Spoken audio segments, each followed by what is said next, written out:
what's happening. I believe we did.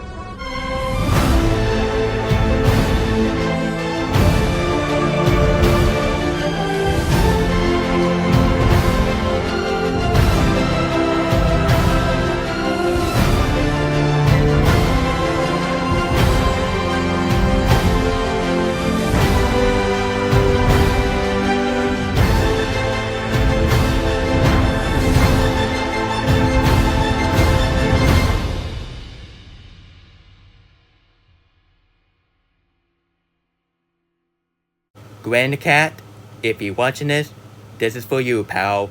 Your favorite movie of the year is finally getting a review. And that 51% on Rotten Tomato for this film, it can shows that critics do not care any of the film featuring younger celebrity, and I am so nervous about the review on Superman Legacy by James Gunn. Oh my god, it can shows that these DC fan are really spoiled brat. Hello everyone, or good morning everyone, I mean whatever we call it. Honestly guys, just your good old neighbor Nick X Spider-Verse and Frozen 2 and Cam Possible Fan 2001. And just right touch that swing bottom from the Speak With Me 4 said, let's get the business. So hey guys, so today I am doing a movie review to one of my favorite romantic comedy film ever made since Forget Show Mojo in 2008, which is none than Lizzie Frankenstein. The one actress that she was in the last movie which didn't do well for the financially, which is none than Quantumania. Do you remember the Quantumania? Well, I'm pretty sure I did, and I was the underrated, and I absolutely did not care what everyone said, including the critic, including the MCU haters. Oh my god, I cannot stand the MCU haters, it's annoying. Anyway, enough further ado, let's get to business, shall we? So hey guys, I was really looking forward for this film, and I was really hope that she can have a redeem review, and she haven't got a good review since Freaky that came out in 2020, and now I like that film. And yeah, honestly guys, my original opinion on Freaky, it was just so pity, just because I don't like gore. Well, newsflash, every film are not gonna be like a kiddie horror film, like World War Z, which is a PG-13, and that film did not feel like a horror film because that, where's the blood? Where's the blood in that film? Quote by a black critic guy from the top 10 worst movie of 2013, which I totally disagree. But anyway, sorry guys, and I was really hope that she could get a positive review since Freaky in 2020. Well, that was a death wish right there, because they give this film a 51%. A 51%? Are you freaking high? Quote by Jeffy from the SML, the older SML, not the model SML. I mean, the model SML Jeffy, it was stupid. But the older SML with Jeffy, decent. But honestly guys, that 51% I was completely uncalled for, and it can shows that they really do not like movie featuring younger celebrity after what Richard Zingri done, which I am a defender of Richard Zingri. I did not care what the woke community said, and they really do not like actress that she is autism. Like, are you freaking kidding me right now? Including myself, like I am autism. That was a huge spin phase. That was a huge spin phase to the people who is autism. It can shows that the woke community and the woke mob do not like autism, and they really trash about it, and they really make fun about it, just like that show called Echo. Oh my god. Anyway, and not just they are doing the same thing to this poor actress, that she was in Freaky and Quantumania. They are doing the same thing to that one actress that she was in Stranger Things as Max Mayfield. Sorry about the censoring again, because I always censor in my video, don't judge me. Anyway, and they give all of her film a bad rating. My goodness, Rotten Tomato system are broken. Oh my goodness. And that's why I am so nervous. That's why I am so freaking nervous about the review on Superman Legacy. Even it don't call Superman Legacy, it calls something else. But for me and myself, I just call it a Superman Legacy. But But yeah, that 51%, no. That's a no right here. They give this, they should give this film like a 90% or 80% or even higher, like 100%. This film is so good, honestly. But honestly, guys, I was just saying, you know what? Screw the critic. Screw the critic. I don't care. I do not care what the critics said. The same thing what I was just, the same thing what I just did with the Marvel and in Aquaman, The Lost Kingdom. Even I don't like Emma Turner in that movie. Well, anyway, that's a different story. But anyway, honestly, guys, the same thing what I just did in those two movies. I just completely ignore what the critic, and I just really want to watch the film. And honestly, guys, this film is on Peacock, which screw Peacock. I honestly screw Peacock because that Peacock app is just forcing people to pay do a movie for $20 freaking. This is even worse that you have to pay a $20 on digital. Like, are you freaking kidding me right now? People purchase the streaming service. Like, are you telling me that you have to pay for more? Man, it can show that Universal is so greedy, so greedy, so greedy, so greedy, so greedy. Oh my goodness. Anyway, so instead of watching this film on Peacock, or screw Peacock, I watch this film on Plex. If you don't know what Plex is, this is a movie app that you can watch new movie instead of paying on digital on $20 freaking. Which, why in the world that $20? Why in the world that the digital had to pay with $20 freaking? Are you trying to make people broke? That is what you're doing, you idiot. Sorry guys. So after I watched Lizzie Frankenstein on Plex, I gotta say it was exactly I thought it was going to be, because I absolutely love this film. That's shocking, right? You was not ready and you was not prepared for this review.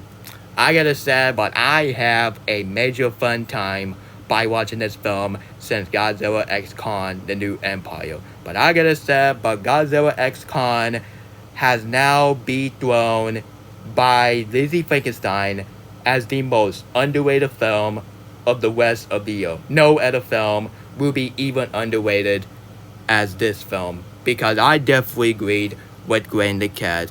If this is my new favorite film ever made, well, no, but I'm pretty. In this film, dethroned the SpongeBob SquarePants movie, because originally the SpongeBob SquarePants movie was my number 18 as my favorite movie of all time, which is, it can show that I really like SpongeBob, I really like the OG SpongeBob, and it can show that that film means something to me. But anyway, this film dethroned the SpongeBob SquarePants movie as my number 18 favorite film ever made, because this film was so good, and this is how you do a romantic comedy movie right there. Do I have any flaws about this film?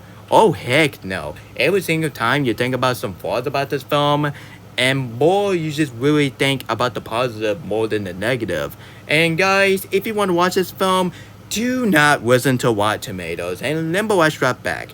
You gotta stop listening to Rotten Tomatoes. Rotten Tomatoes ain't nothing. Rotten Tomatoes, it can shows that they are forcing people to not to see the film, and they flopping every film in general. Why in the world does some of the review give bad film A and give good film like B? Because that new horror film A24 movie, which is the movie from the franchise called X, which I haven't seen X, and I put it on a show I haven't seen, but I might watch those films on Halloween Review Week. The same thing with Shaun of the Dead. The movie came out like 20 years ago. It came out in 2004. Man, it's been 20 years since that movie came out. Stop it. Oh my goodness, you're making me old. Anyway, guys. So no, I do not have any negative I have for this film. The rest of the film was completely fun and entertaining movie. The story is the most original and the most genius story I ever seen for a romantic comedy. Nobody haven't seen a romantic comedy film like this, because the movie is all about Lizzie turning zombie into a human being, and and they go on a date, and at the end of the film they kiss, and Lizzie sadly died, and she turned into like a Frankenstein. Yup, that's your movie right there. And we have never seen this film to be as a 80s style, because it's been a while we have this type of movie like this before, because nowadays we have movie featuring some model audience, which boring. Nobody wants to see that. People want to see good film. like like the movie started with the 90s and the 80s. Well, definitely this film take place maybe in the 80s or maybe in the 90s after the film got completed. But honestly, the story is the most original and the most genius story that you ever seen for a romantic comedy film since Forget a Show Mojo. Sorry, Forget a Show Mojo, but I think this film is even better than Forget a Show Mojo. And the characters, I like every single character. Every character I ever seen for this film. Not every character have been annoying, have been dreadful, and have been really annoying the crap out of you. But I do like every single character about this film. Once again, not every character have to be like annoying and dreadful characters. But, honestly guys, my favorite characters in this film, definitely not Tavity. I like Tavity. Tavity is a very attractive girl. But that's not my favorite character. My favorite character in this film, which is none other than Lizzie. As the main characters. The same actress that she was in Quantumania as Casey Lange. But I gotta say, but Lizzie has dethroned as Casey Lange from Quantumania as my new favorite performance I ever see from News 10. Yeah, News 10, Neil, have a great job as her acting skill. And whoever think that she is annoying, what the heck are you doing, people? It can show that you really hate her voice, you freaking dumb idiot. Anyway, guys, I'm very sorry about the insult, but it can show that the critic hate movie featuring younger celebrity. Well, newsflash, every film don't have to be like the older film that came out like decades ago. Oh my goodness. It can show that you are sticking in the past and you need to stop. Anyway, guys, and Lizzie is my new favorite performance I ever see from News 10. Honestly, it can show that News 10 was have a good time in this film because she was having fun in this film, and I can see why, because she is having fun. And this is even better, just like Casey Lange from Quantumania. Even she's a very attractive character. Even she's a younger character, but due to her ageness, she deserves to call it attractive. At least it's not the revenue girl. That's a different story. But anyway, not just Lizzie as my favorite character. My favorite male character in this film, which another than that zombie. His name is the Creature. Yeah, they don't have his name. His name is the Creature. But I gotta say, but Cole did a fantastic job as the Creature. The Creature looks really good. The visual looks pretty stunning. Looks pretty amazing. And Leech Parent is honestly one of the best parent I ever seen for a live action film since I don't know. Honestly, since No Time to Die and then etc. and Stranger Things and etc. once again. And sorry guys, and the blood effects. The blood effects is absolutely genius and cool, and you don't even see the blood in PG-13 before. Well, some of the horror film that has some blood in PG-13, but the actual blood in the PG-13 film, this will drop your panties. But I gotta say, but here's a one scene that it was almost close to be a R-rating scene. There was a scene when the Creature did something to that one boy that Lizzie fell in love, and Tavisy was really scared why her blood is in her face. Which then there was a one scene when the Creature killed that one boy by grabbing an axe and did something with the notice spot. That scene could have been, and this movie could have been a rated R movies, but not until they cut that scene and they completely center that scene. I really want to see a R-rating version of that scene because I'm just so curious. What happened to that scene? Well, I just don't want to know because that is so freaking disgusting. Even that scene is so disgusting. But it's just, it's disgusting as a good way and possible. And this is how you do a PG-13 horror film because the Bye Bye Man and Truesdale fail from the blood effect. The blood effect in those two movies all completely fake and cheap and lazy. But the blood effects in this film, they did a lot better than the blood effects from the Bye Bye Man, the movie that came out like 7 years ago, and Truesdale with the creepy smile, what, the 6 years ago. This is why I don't watch the Smile movie that came out in 2022. Because I don't want to watch the movie featuring creepy Smile. It gives me nightmares. And the ending is pretty good. I do enjoy the ending of the film. The ending of the film, honestly, this is going to be a huge spoiler. Just like honestly, just like what I was just doing, what my countdown, just like in my movie went on Despicable Me 4. I'm gonna do it. I'm gonna do it again. Ready? Ready? 10, 9, 8, 7, 6, 5.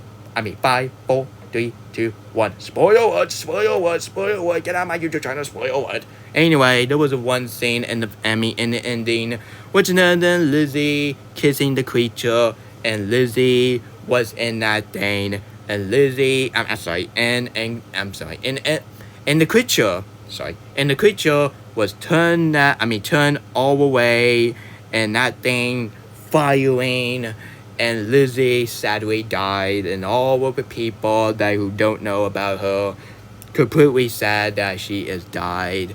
And her father was really sad too, and Tabitha was really sad too. And they cut to the next scene when they show Lizzie's grave, and after the creature was telling the story while he's reading the book for the very first time, Lizzie wake up, and guess what? She turned into a zombie. And that's the movie end. I really hope that this film will greenlight a sequel, because I won't mind this film to become a franchise. So overall, guys, Lizzie Frankenstein is exactly that you want a romantic comedy film, because we don't normally get this type of romantic comedy film since 2008. Because I have so much fun time by watching this film. And I just want to say thank you so much, Grain the Cat, for recommending for this film. Because this film deserves more recommending to these boring romantic movie, which is in The Last Song. How in the world that people prefer The Last Song more than this? Come the frick on. The Last Song is the worst romantic movie I have seen in my life. Because that is the worst Miley Cyrus movie I have seen in my life. Because people do not watch that movie. That film will give you boredness. Boring. And go yawn. Yeah, The Last Song is boring and dreadful. And honestly, guys, I might do a wind of that maybe pretty soon. But this film is 100 times better than Little Crapper.